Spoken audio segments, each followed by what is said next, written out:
Receba, Senhor, esta nossa confissão que expressa o nosso desejo de ver a sua volta, de nos encontrarmos contigo como nos diz a tua palavra, Senhor. Sim, Senhor, venha, venha, Senhor.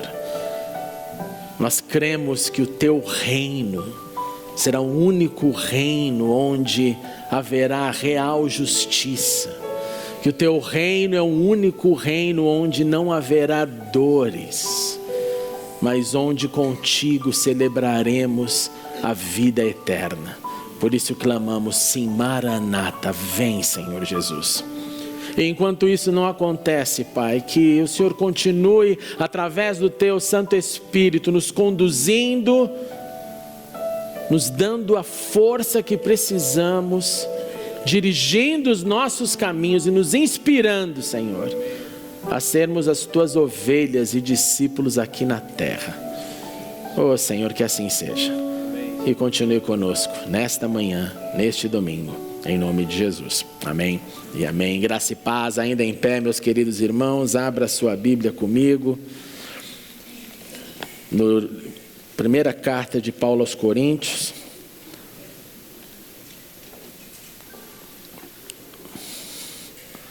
Capítulo 12. Nós vamos primeiro ler um verso e depois nós teremos uma apresentação de uma linda criança que chega à nossa família. Mas vamos ler antes, 1 Coríntios 12, 26 e 27, que diz: quando um membro sofre, todos os outros sofrem com ele. Quando um membro é honrado, todos os outros se alegram com ele. Ora, vocês são o corpo de Cristo, e cada um de vocês individualmente é membro deste corpo. Hoje então nós iremos primeiramente nos alegrar com Renata e Evandro, que vem aqui nesse momento trazer a Elizabeth, juntamente com os padrinhos Tarsis e Lu. Agora sim você pode se assentar. Vamos receber com palmas essa nova vida.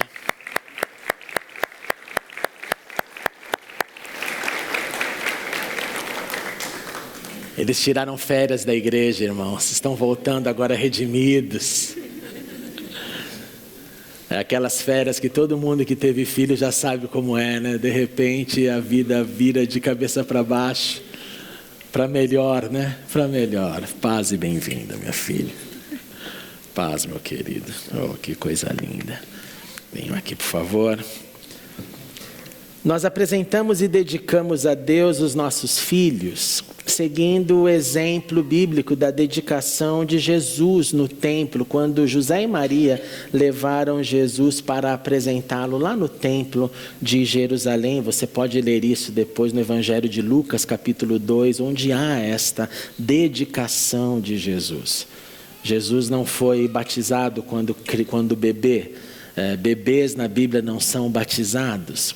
Mas o exemplo que nós temos do Evangelho é sim de Jesus sendo dedicado. Por essa razão, a igreja protestante seguiu essa tradição de dedicar, de apresentar. E nessa ocasião, os pais dedicam então seu filho, a sua filha a Deus e assumem publicamente então a responsabilidade de criá-los nos princípios da fé cristã, de viverem a fé dentro de casa, para que um dia o seu filho, a sua filha possa continuar essa caminhada. Então, primeiramente, nós vamos fazer algumas perguntas aos pais e eles vão responder sim com a ajuda de Deus, e depois os padrinhos que aqui estão. Os padrinhos são simplesmente aqueles que apoiam, que ajudam. Antes que alguém venha aqui falar na minha orelha: não, pastor, mas isso aí não é coisa de igreja católica. Não, irmão. Vamos vencer essas etapas da vida. São simplesmente irmãos, amados, que compartilham do criar. Eu já falei aqui para vocês que a pessoa que levou a minha família para Cristo, o meu pai convidou para ser o meu padrinho, quando eu nasci. Porque nasceram 2 irmãos, depois eu fui o número 3 e o número 4. O número 3 e 4 já nasceram na fé. E esse padrinho, essa madrinha, foram os arrimos que nós tivemos. Porque meus pais eram novos na fé. Eles foram aqueles que até 18 anos, eu lembro, até 18 anos eles cuidaram de mim. E eles falaram, com 18 anos vai ser seu último presente, hein? Se prepara. Foi o último presente, Tarso. Aos 18 anos do meu aniversário, como se fosse agora você está entregue. Agora eu cumpri o meu papel com você. É claro que continuou cuidando muito depois disso também. Se fizer faculdade, continua. Ele está dizendo aqui, pode pagar uma mensalidade aqui, outra lá, né? Falar, esse mês é meu. Então, é uma grande bênção isso. Então, não façam associações que não existem, porque a associação aqui é de carinho, é de alguém que o casal chama porque sentiu amor, desejo de dizer, compartilhe conosco dessa grande bênção. E como eu li no início, é ser honrado no momento e alegrar no momento de alegria. Então, depois os padrinhos também responderão a uma pergunta. Mas eu começo primeiro aos pais, perguntando: vocês prometem viver e ensinar os caminhos do Senhor a Elizabeth, para que ela possa testemunhar um verdadeiro cristianismo em sua casa e de vontade própria venha um dia aceitar a Jesus como Senhor e Salvador? Sim, com a ajuda de Deus. Aleluia. Vocês prometem cuidar da educação da Elizabeth para que ela seja alfabetizada e possa um dia ler as Sagradas Escrituras? Sim, com a ajuda de Deus. Vocês prometem trazer a Elizabeth para o convívio, compromisso e comunhão da igreja, para que ela aprenda a importância da igreja como um lugar de ensino, oração, serviço e de comunhão, participando desta parcela do corpo de Cristo na terra? Sim, com a ajuda de Deus. Amém. Aos padrinhos eu pergunto e respondam da mesma forma: vocês prometem ajudar e encorajar aos pais da Elizabeth em sua nova jornada de pai e mãe, e também zelar pelo crescimento dela em sua saúde física, emocional e espiritual como exemplos de amor e fé? Sim, com a ajuda de Deus. Eu não vou colocar a cláusula da universidade, depois vocês conversem entre vocês. Vamos ficar em pé, a igreja. Da mesma forma, responda depois de ouvir a pergunta. A igreja se compromete a acolher a Elizabeth com amor e cuidado, facilitando de todas as formas o seu entrosamento e crescimento na família da fé? Sim. Se você desejar, erga suas mãos em direção a ela quando nós oraremos nesse momento. Pai, aqui está esta filha que é tua. Essa criança que é fruto do milagre da vida e que o Senhor concedeu esta honra para a Renata e para o Evandro, para que eles gozassem da responsabilidade, da beleza, da alegria de serem pai e mãe. E neste momento, Senhor, nós dedicamos a Elizabeth no seu altar, com os profundos desejos e oração de que ela seja uma serva do Senhor, que ela viva para o louvor da sua glória, que ela receba saúde, que ela cresça em estatura e graça, e que ela seja a herança prometida pelo Senhor na tua palavra, que seriam os nossos filhos, e que ela possa, Senhor, trazer um impacto ao mundo, Senhor, como sal e como luz, em nome de Jesus. Receba, pois colocamos no teu altar, nas tuas mãos, e também pedimos, Senhor, a tua bênção sobre os pais, que eles continuem sendo fortalecidos pelo Senhor, que eles recebam do Senhor aquilo que eles devem dar para sua filha, e que eles sejam renovados a cada novo amanhecer, em nome de Jesus. Amém e amém. Vamos aplaudir a eles. Bendito seja Deus. Primeiro certificado dela. Deus abençoe, Evandro. Deus abençoe. Deus está dormindo. Glória a Jesus. Deus abençoe.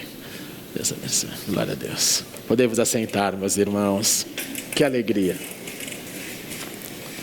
Nós vamos assistir um vídeo agora, antes da nossa mensagem. Quando eu era jovem, achava que Deus era muito assustador.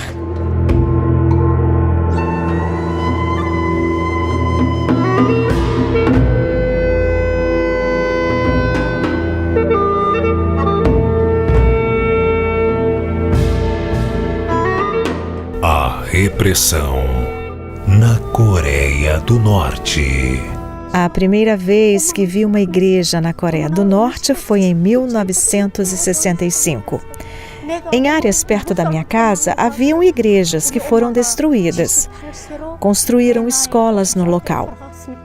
O cristianismo não era conhecido na Coreia do Norte e a única realidade apresentada para a sociedade norte-coreana era e ainda é a ideologia de adoração ao seu líder supremo.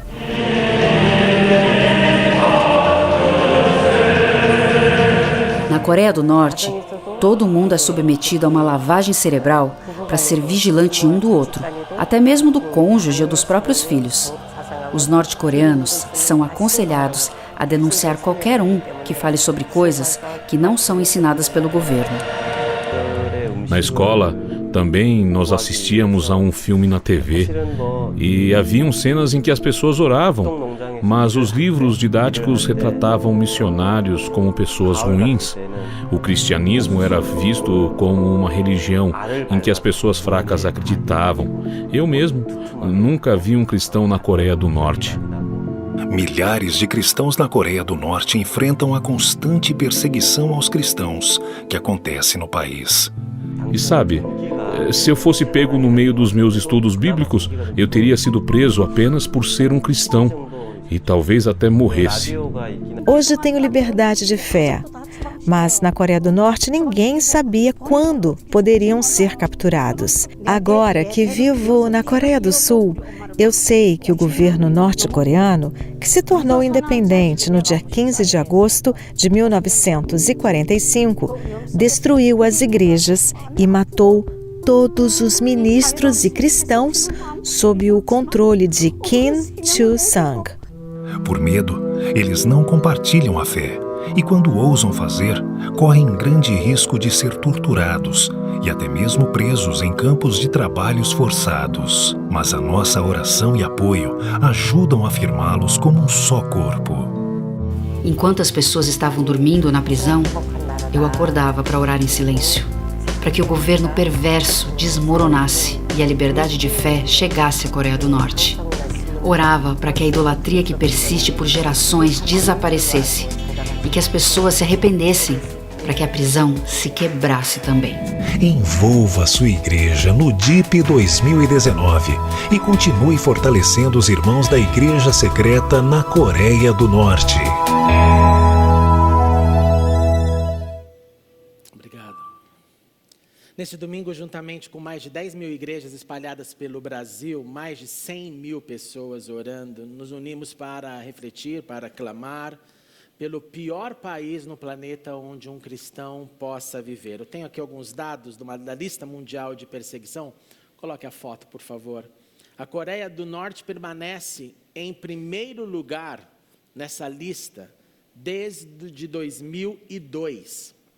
Nós estamos falando de um lugar onde tem cerca de 300 mil cristãos lá no país. Dentro desse número, entre 50 a 70 mil estão presos em campos de trabalho. Em campos onde eles vivem para trabalhar, onde eles vivem debaixo de muita tortura, de muita perseguição, mesmo depois de presos.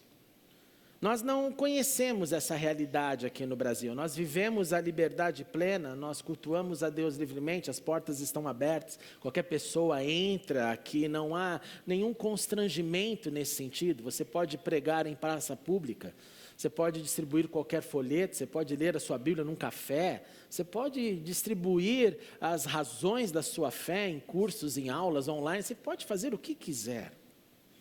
Mas essa liberdade, ela não nos dá a garantia de que nós vivemos e que desfrutamos a plenitude da vocação que é a vida com Cristo.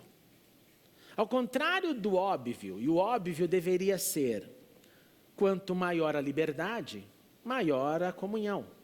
Maior a liberdade, maior a espiritualidade, maior a liberdade, maior a fé, maiores as obras, maior o crescimento.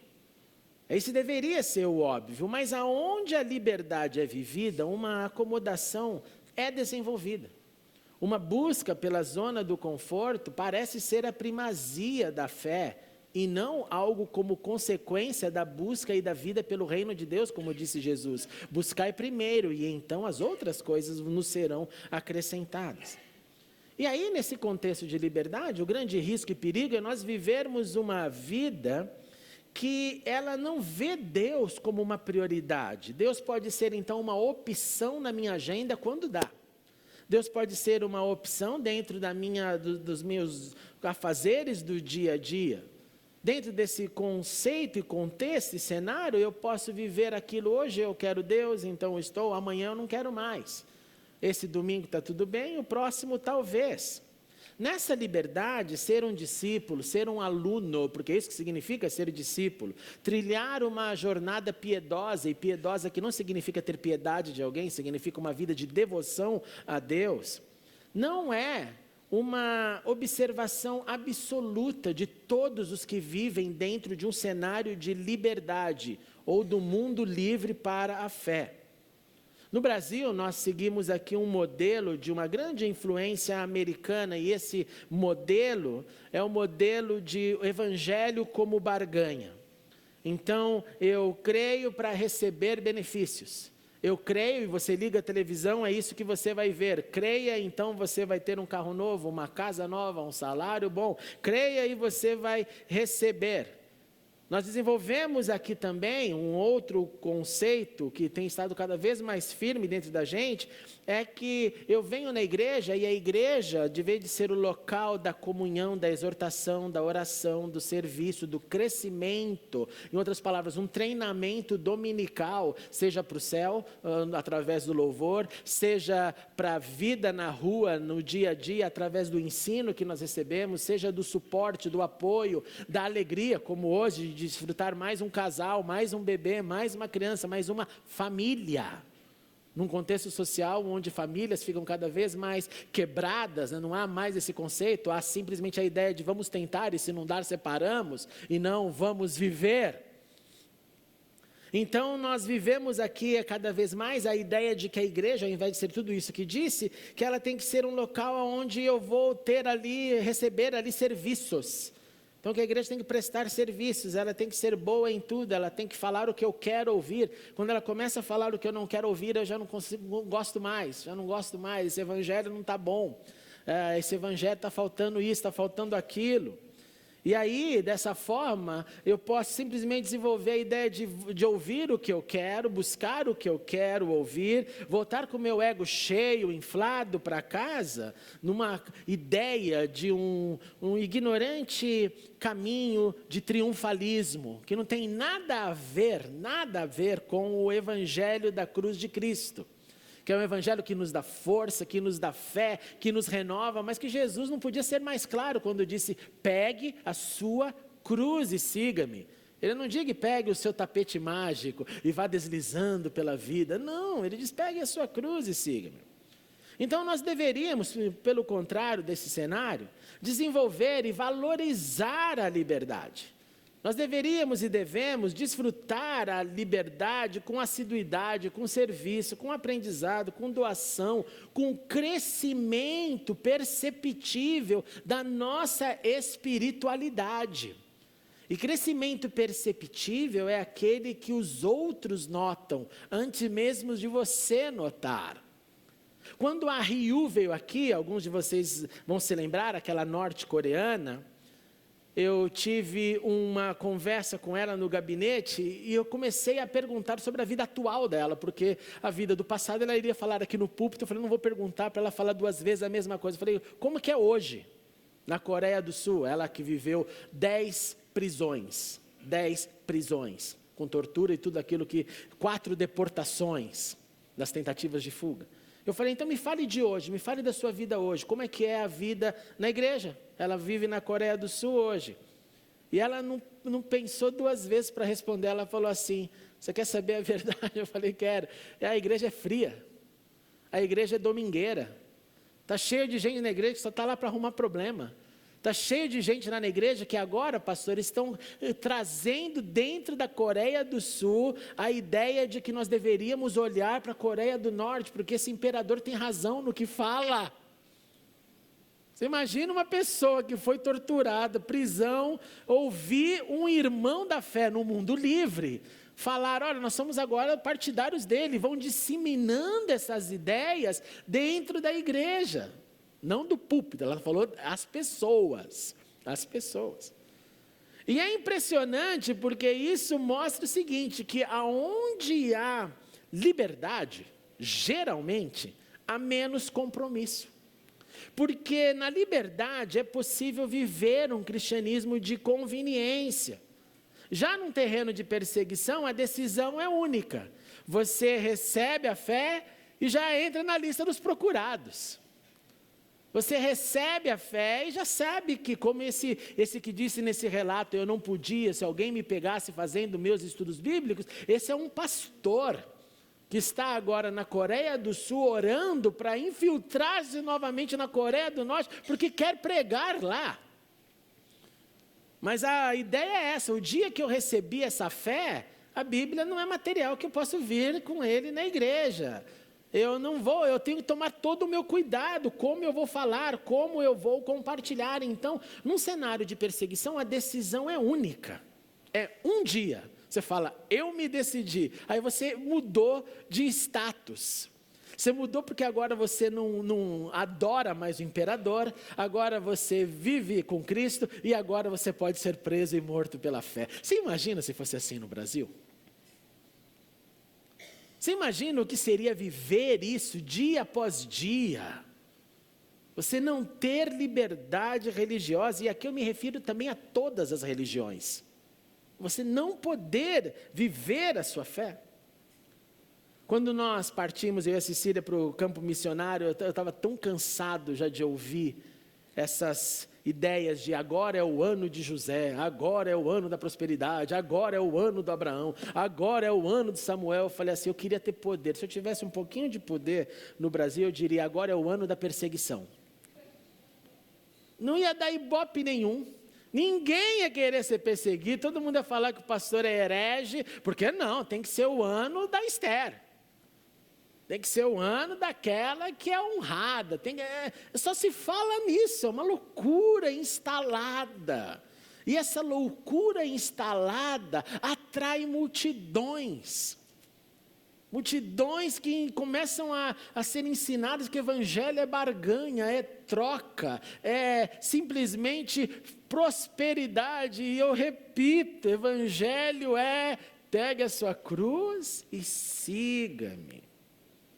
Outras diferenças que existem entre o cenário de liberdade e perseguição. Onde há liberdade, o compartilhar da fé é um departamento. Na liberdade, nós fazemos o que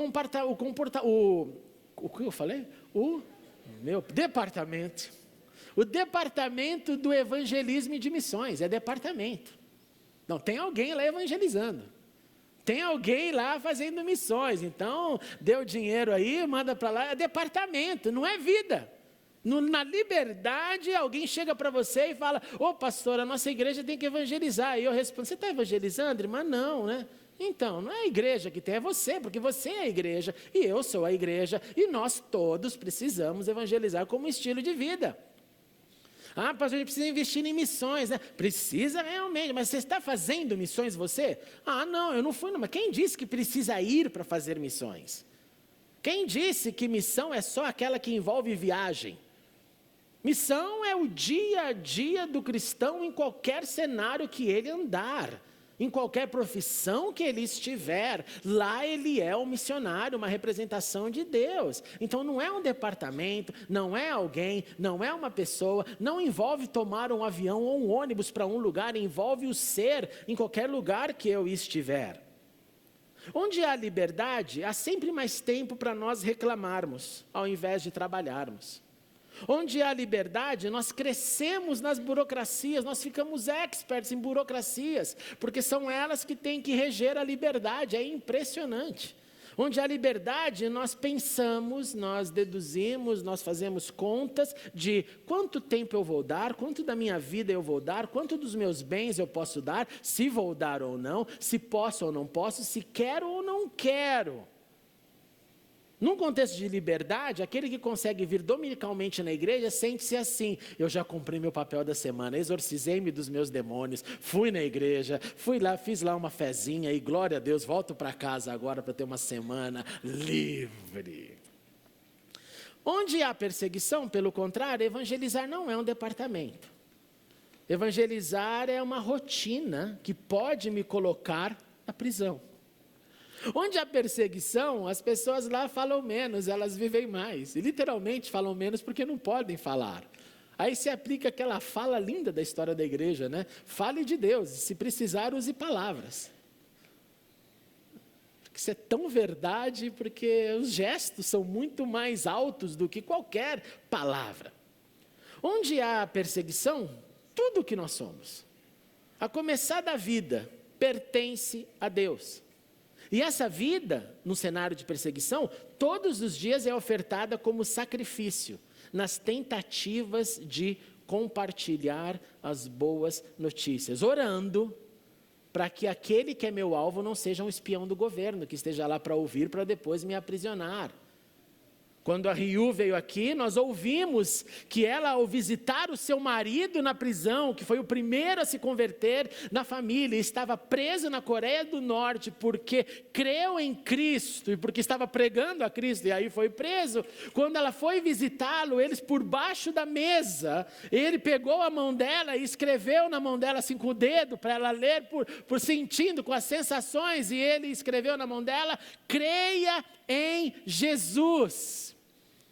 Imagina isso, você recebesse, faz a sua C-R-E, escreveu, claro que em coreano, e ela com aquela bomba na mão, bomba de poder, como diz o apóstolo Paulo. Para nós é poder de Deus, não é loucura. Para o racionalismo seria loucura, levou o cara para a prisão, devia ter ficado quieto. Para ele era poder de Deus. Essa mulher então recebe, e quando ela ganha a oportunidade, perceba, mesmo que doa essa palavra, o privilégio de ser presa por Cristo, ela disse com alto e bom som para a gente que Deus fala no coração dela, o Espírito falou na voz no coração dela: compartilhe. Não é porque você está presa que você vai deixar de fazer. E como ela compartilhava? Ela compartilhava: Senhor, me mostra quem é o alvo para eu não errar, Senhor. Me mostra. E Deus falou para ela o quê? Vá para o banheiro, e no banheiro pregue as boas notícias. Então, nesse cenário de perseguição, você vive nessa plena dependência, porque não sabe o que pode acontecer depois. Onde há liberdade, pelo contrário, nós ficamos de mal com Deus. Quando o indesejado acontece, fica de mal com Deus. Ou fica de mal com Deus, ou transfere uma raiva absoluta para o capeta. É o diabo, ele está furioso, é o diabo, e eu acho que ficam os dois no céu. Deus de um lado, o diabo no inferno do outro, olhando, a gente não fez nada. A vida acontecem coisas na vida. Acontecem dramas na vida. Acontecem dificuldades na vida.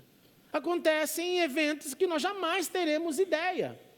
Existem momentos, inclusive, que é quem está apertando o botão para o capeta agir é o próprio Deus, como fez na vida de Jó.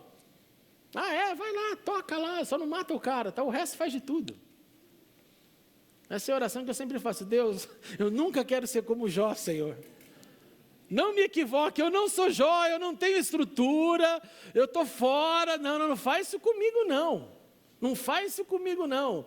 Viste meu servo André? Não. Fale assim: esse miserável precisa de misericórdia. Me veja assim, Senhor.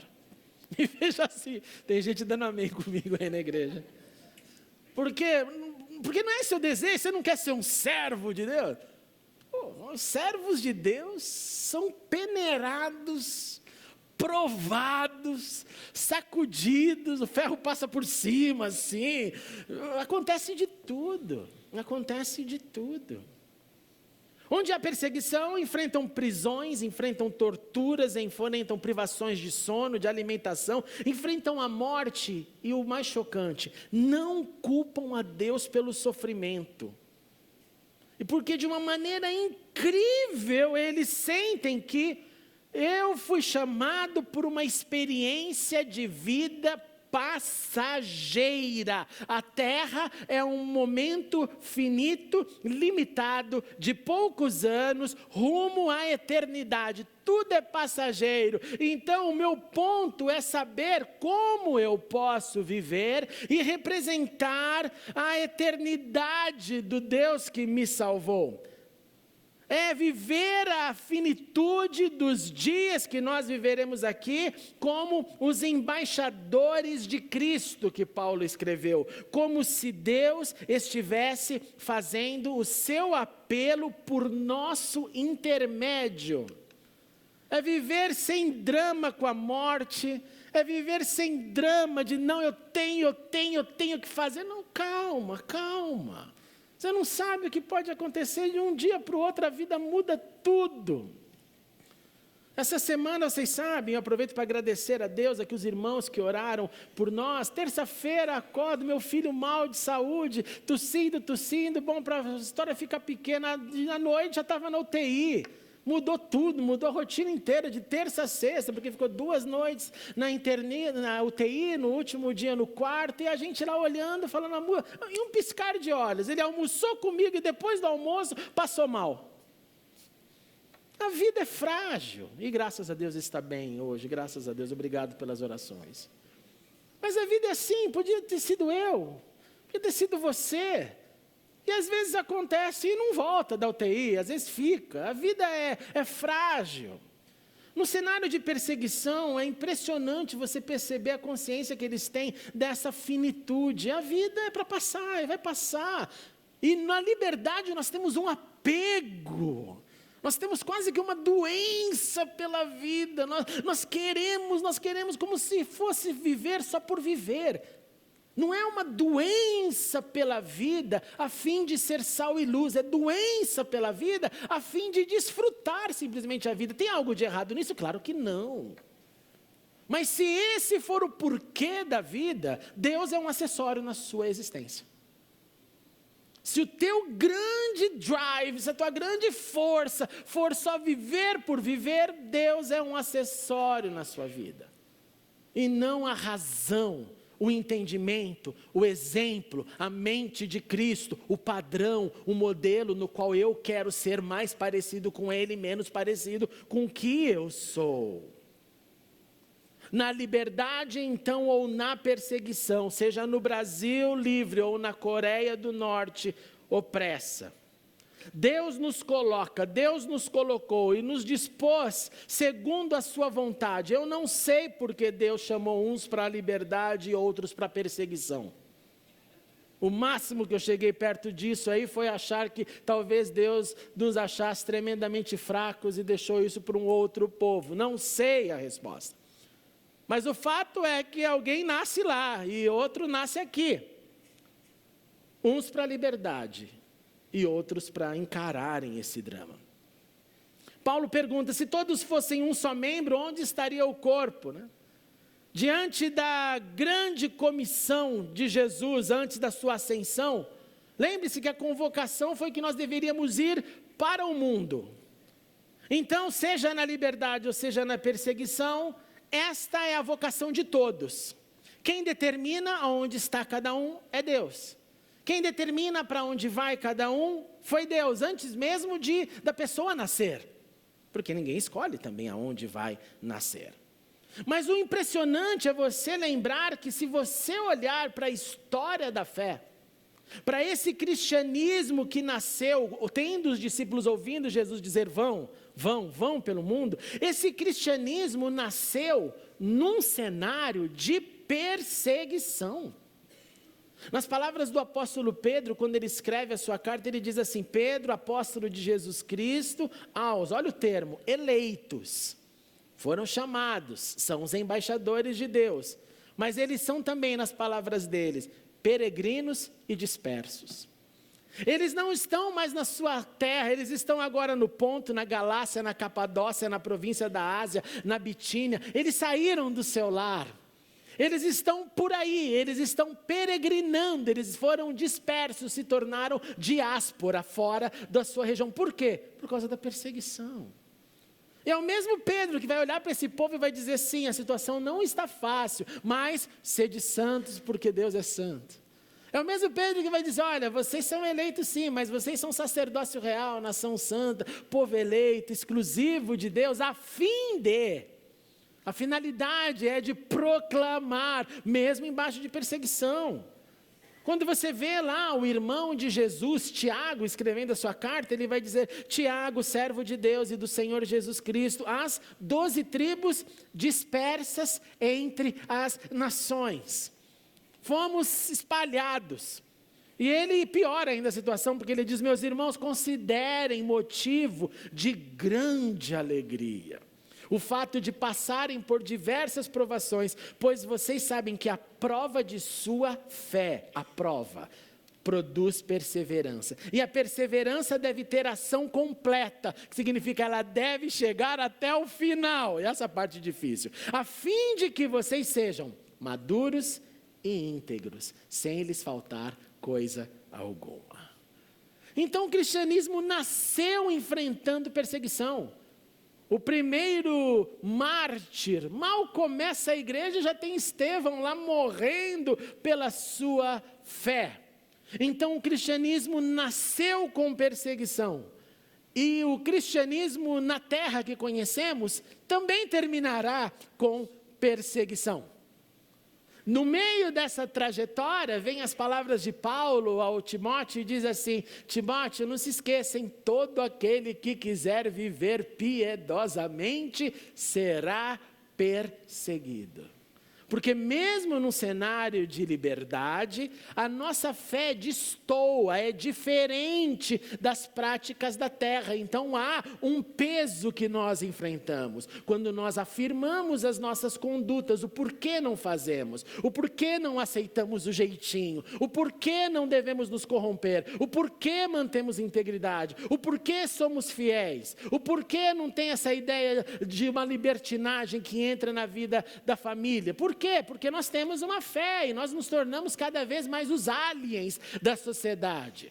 Nos tornamos cada vez mais o pessoal lá que pensa com a cabeça muito pequena. É assim que dizem ao nosso respeito. Mas no fim, quando você lê o Apocalipse de João, você lê o seguinte, uma frase linda dele no Apocalipse 6. Eu vi debaixo do altar as almas. E almas daqueles que haviam sido mortos. Sabe por que mortos? Por causa da palavra de Deus e do testemunho que deram. Em outras palavras, mártires. Gente martirizada é o que João vê no seu Apocalipse. E eles clamavam em alta voz, dizendo, até quando, soberano, santo, verdadeiro, esperarás para julgar os habitantes da terra e vingar o nosso sangue? Então cada um deles recebeu uma veste branca e foi-lhes dito que esperassem um pouco mais, até que se completasse, isso aqui é duro, até que se completasse o número dos conservos e irmãos que deveriam ser mortos como eles. Então na conversa, a revelação de Deus aqui, de Jesus com João, ele está dizendo assim, tem mais gente para morrer por Cristo antes que uma medida seja tomada. Por isso que é fato, então, perceber que nessa pluralidade, onde há muitos membros, onde há um só corpo, todos livres, perseguidos, ligados pelo primogênito de muitos irmãos, nós somos chamados para viver nele, para ter a mente dele, guiados pelo seu Espírito, entendendo que cada um tem uma função, mas todos têm a mesma missão. Por isso que eu não posso jamais me orgulhar e dizer, não, então que legal, estou aqui no Brasil não há problema nenhum, somos todos livres. Não, eu não posso olhar para o olho e dizer para a mão, eu não preciso de você, eu sou melhor que você, eu sou superior a você, nem a cabeça pode dizer aos pés, eu não preciso de vocês. Em outras palavras, Paulo está dizendo que há uma necessidade de andarmos juntos, porque a perna direita não vai para um lugar e a esquerda para o outro. Ela não se divide, elas andam em comunhão. Então nós, como parcelas que representam a pluralidade dos desejos de Deus, de colocar povo aqui, povo acolá, nos tem que manter unidos, entendendo que há uma missão divina de resgate da humanidade.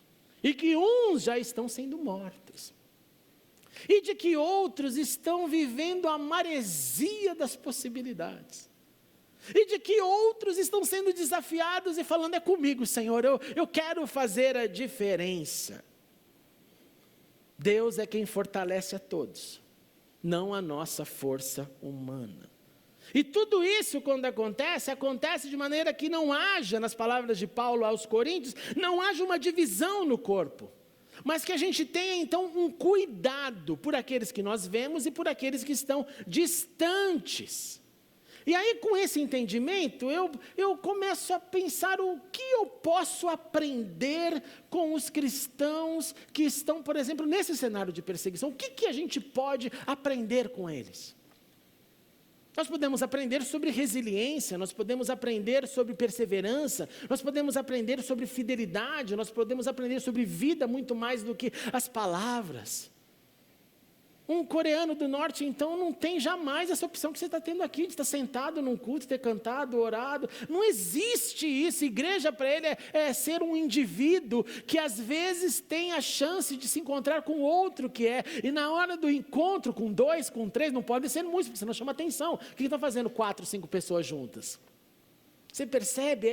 É 2, são 3. Ali literalmente se opera onde estiverem 2 ou 3 em meu nome, ali eu estarei, porque qualquer número maior pode ser um movimento contra o império.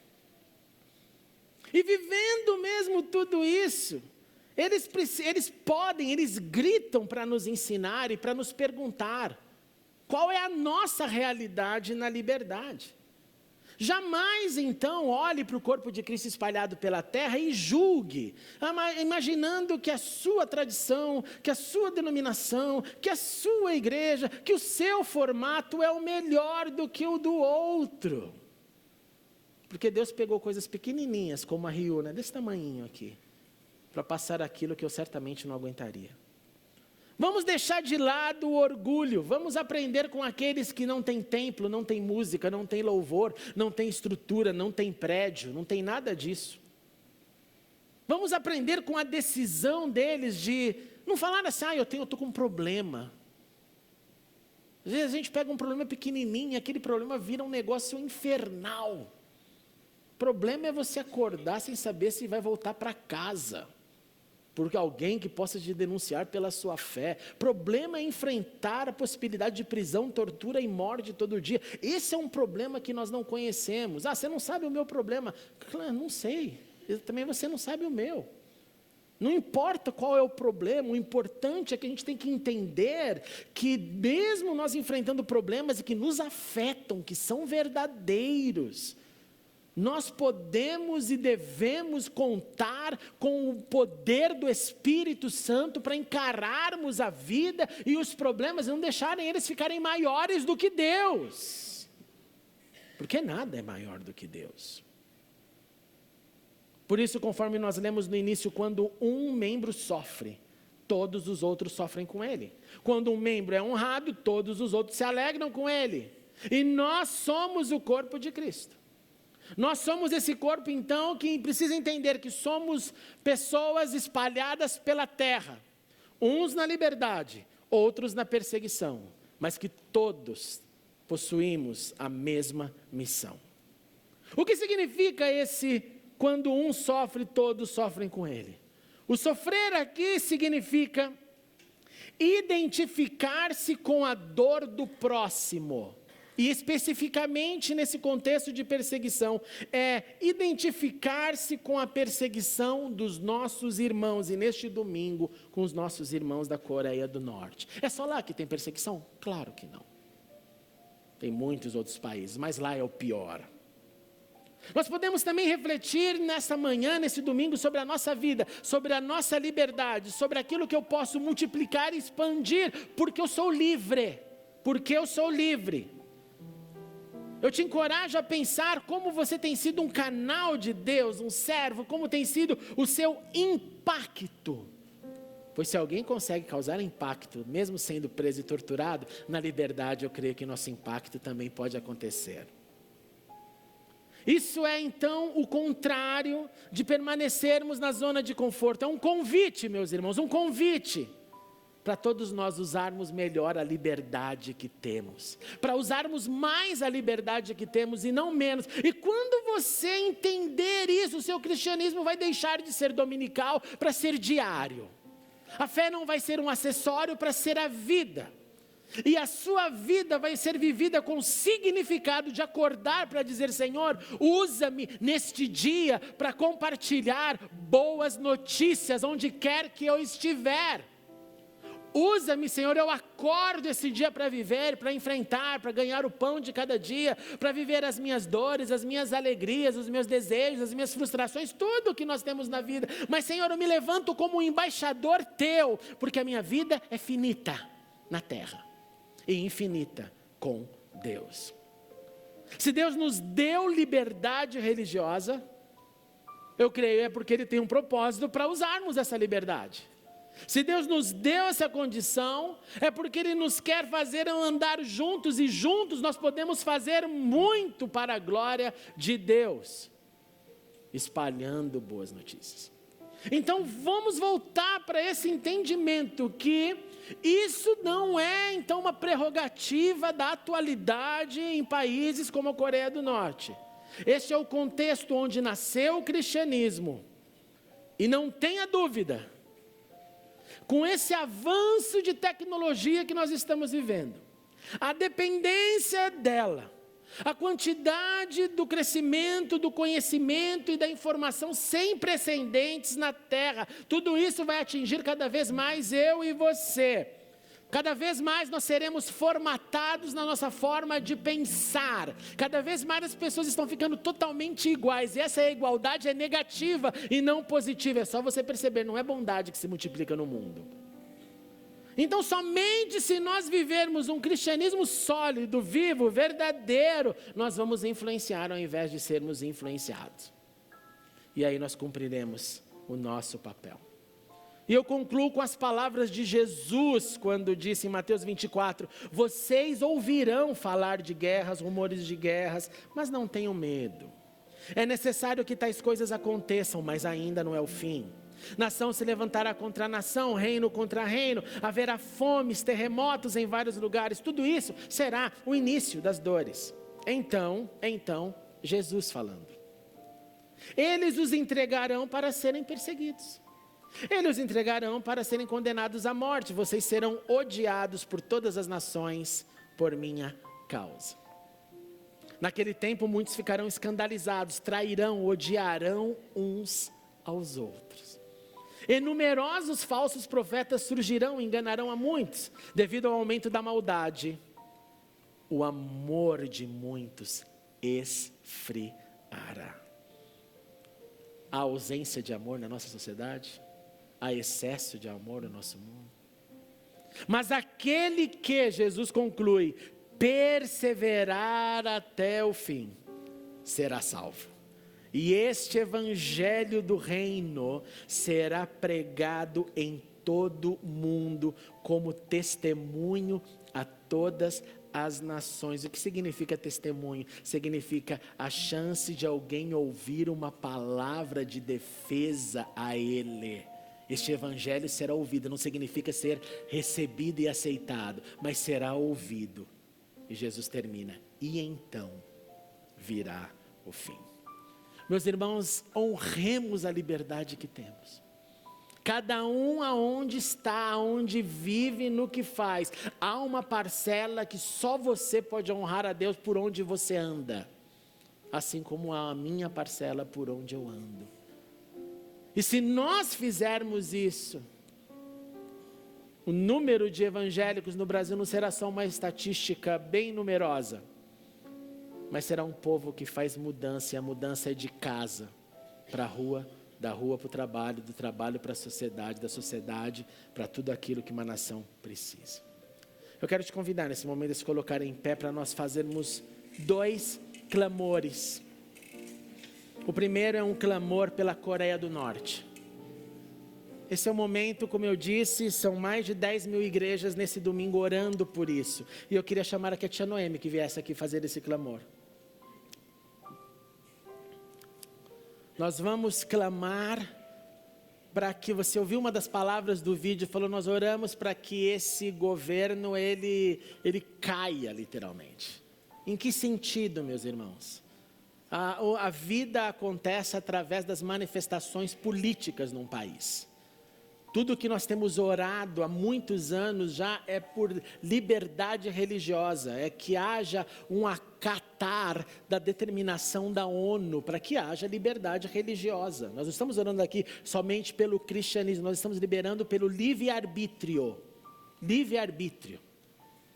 Então nós vamos clamar não só por isso, mas também para que Deus dê forças para esses que estão lá presos, separados de suas famílias, vivendo a angústia. Use agora o teu coração, a tua liberdade para clamar. Enquanto a tia Noemi vai clamar, faça o seu clamor pessoal, todos juntos clamando, dizendo, Senhor, tem misericórdia e fortaleça os nossos irmãos, porque eles estão sofrendo e a nossa missão é sofrer com eles.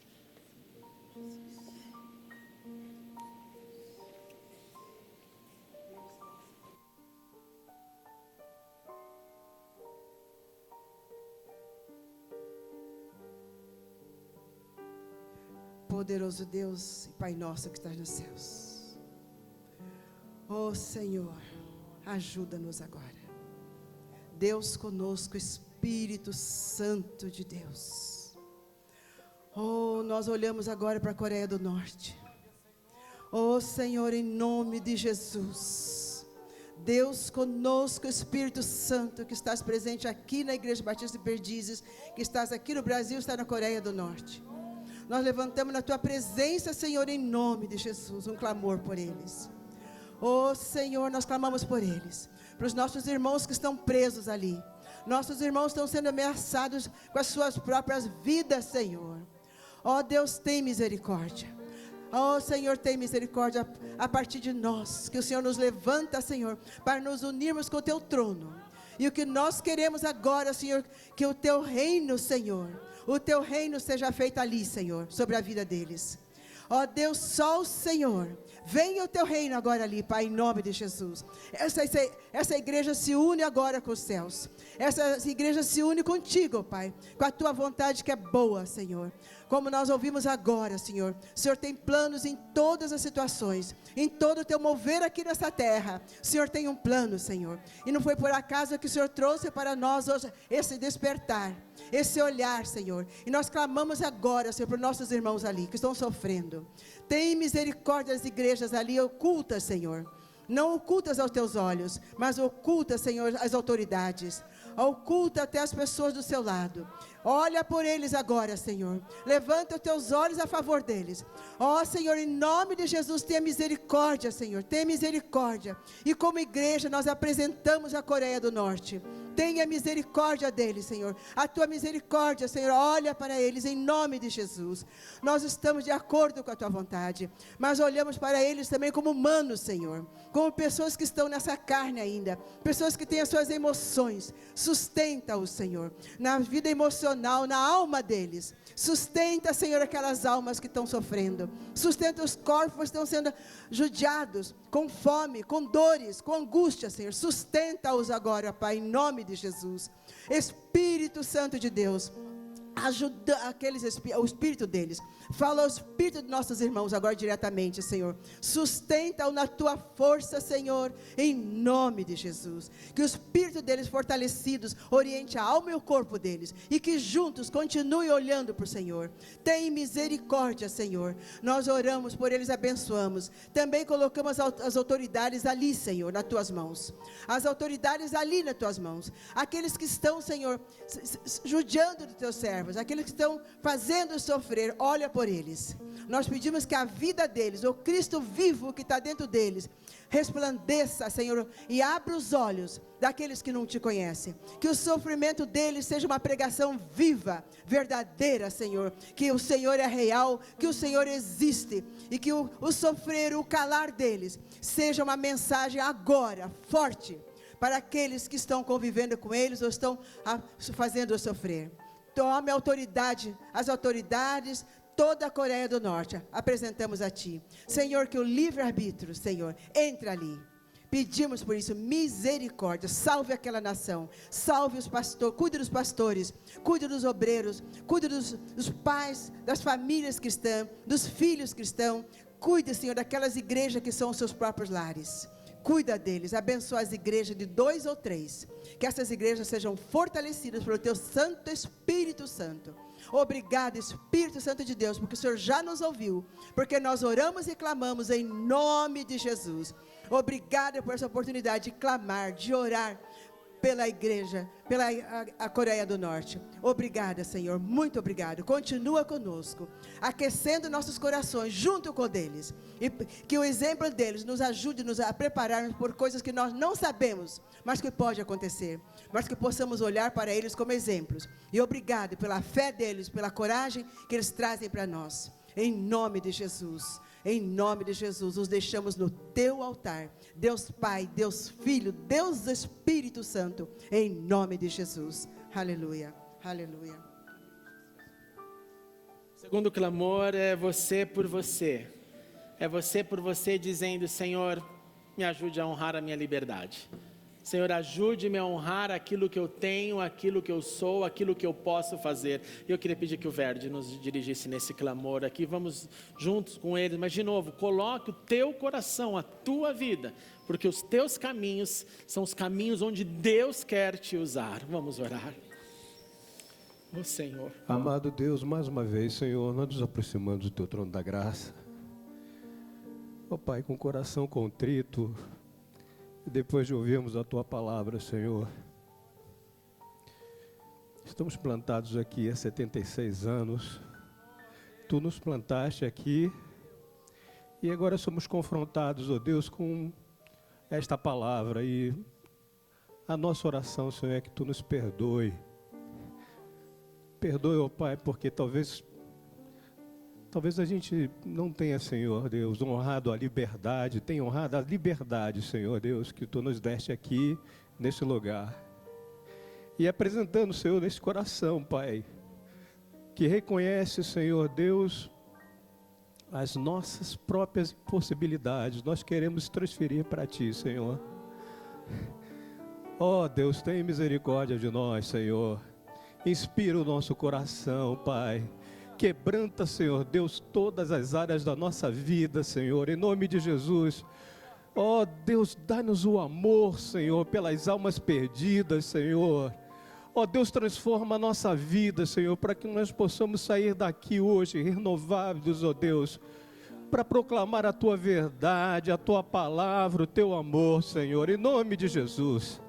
A começar em cada vida, Senhor Deus, como temos orado, Pai, mas a cada vida, a cada casal, cada família, cada casa, Senhor Deus, cada comunidade, Senhor, nós suplicamos, ó Deus, derrama sobre nós, Senhor, a Tua graça, Senhor, derrama sobre nós o Teu amor, porque nós queremos sim, Senhor, honrar a liberdade que nós temos, ó Pai, e proclamar o Teu Evangelho, a Tua salvação.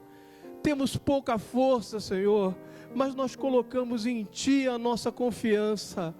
Ó Deus, a ousadia que precisamos, Senhor Deus. Ó Senhor, a coragem que precisamos. Aonde quer que estejamos, ó Pai, quer seja na nossa casa, junto com os nossos vizinhos, ó Pai, na faculdade, no trabalho, Senhor, enche o nosso coração, Pai, do desejo de dizer que Jesus é Senhor, que Jesus é Salvador, que Ele pode transformar as situações, Senhor Deus, em nome de Jesus. Nós colocamos, Senhor Deus, as nossas vidas e nas Suas santas mãos. E, ó Deus, a nossa vocação, Pai, nós esperamos, Senhor Deus, colocar em Ti, Senhor, nesse dia. Pai, faz essa obra que só Tu pode fazer, Senhor, diante de todas as nossas impossibilidades e fraquezas, Senhor Deus, diante das nossas fragilidades, Pai. Faz isso. Quebranta-nos, Senhor, a cada dia e transforma-nos, Deus, sim, em discípulos, ó Pai, que possam corajosamente dizer que Tu és o Deus maravilhoso que Tu és. Que Tu és, Senhor, Deus, o Cristo, ó Pai, que redimiu as nossas vidas e que ansiamos, ó Deus, pela Tua volta. E que há muitas pessoas que precisam, Senhor, reconhecer isso. Em nome de Jesus, Senhor, esta É a nossa oração sincera nessa manhã. E é assim que oramos no nome daquele Pai que fez tudo por nós. E complete a nossa vida e a obra dele na nossa vida nessa manhã, para a glória do teu nome. Em nome de Jesus. Amém. Aleluia, aleluia. Antes de vocês assentar, dê um abraço no seu irmão, na sua irmã e diga: façamos a diferença. Façamos a diferença com a liberdade que temos. Que Ele nos use para fazer a diferença. Depois você pode se assentar rapidamente para alguns avisos.